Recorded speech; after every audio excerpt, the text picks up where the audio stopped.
Flour mill site located on the banks of the Yarkon River. In front of you is a restored flour mill that was operational here for hundreds of years. The flour mill is located in the canal of the Yarkon River, which was once one of the most abundant rivers in all of Israel. The river provided the water pressure to operate the mills and grind the wheat. Built along the Yarkon River that runs east to west were 5 flour mills, with this mill located farthest to the west. The use of flour mills in the land of Israel began during the time of the Romans, who built here both a bridge and a dam. The dam served as a base for a larger dam built later and is still in existence. You can see remnants of the bridge protruding up from the reservoir pool to your right. In the Jewish Talmud, flour mills that were located by water sources were a point of discussion between the rabbis Hillel and Shammai, proving that these mills existed from the 1st century here in the land of Israel. For many years, the Yarkon was the second largest river after the Jordan River.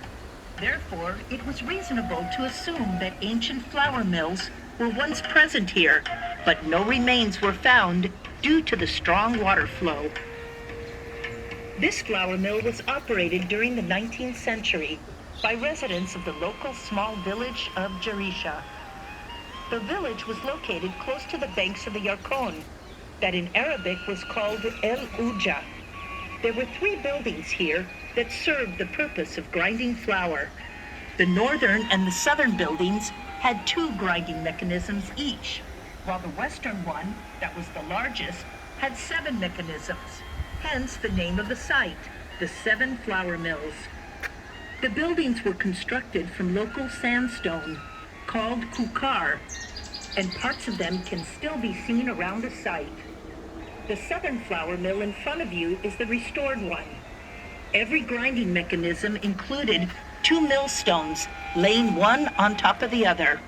The lower one was set in place, while the upper one was able to turn. The friction between the 2 stones led to the grinding of the wheat grains. The process needed power that was provided by the strong water flow from the river. The water was diverted into a central reservation pool, which can be seen to the right of the building.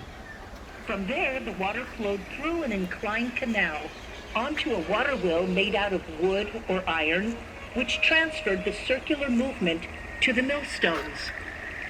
The flour mills served farmers from all around the country. Some of them brought their wheat here from as far as the mountains of Hebron.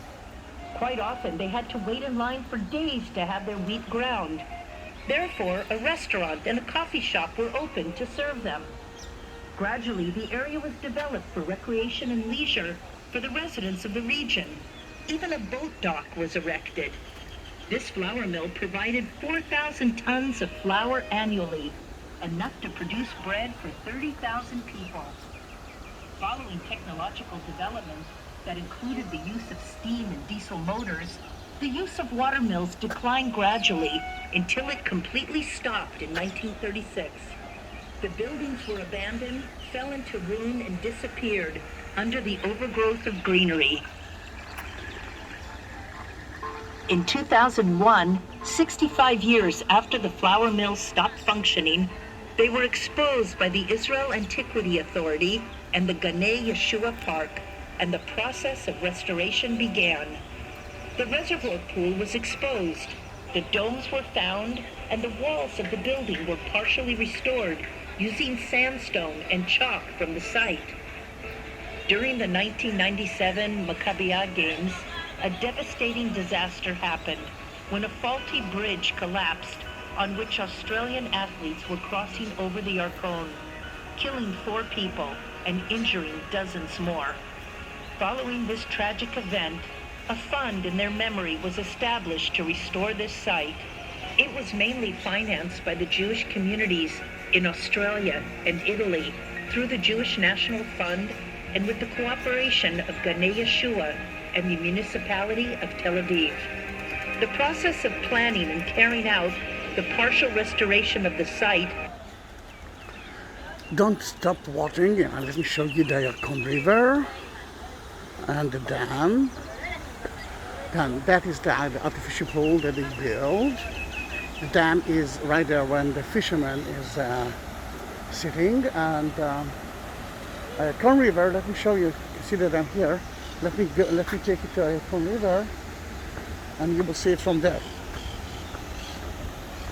Again, the second biggest river in Israel. It's a biblical river, mentioned as the part of the Dan tribe, one of the 12 Israel tribe.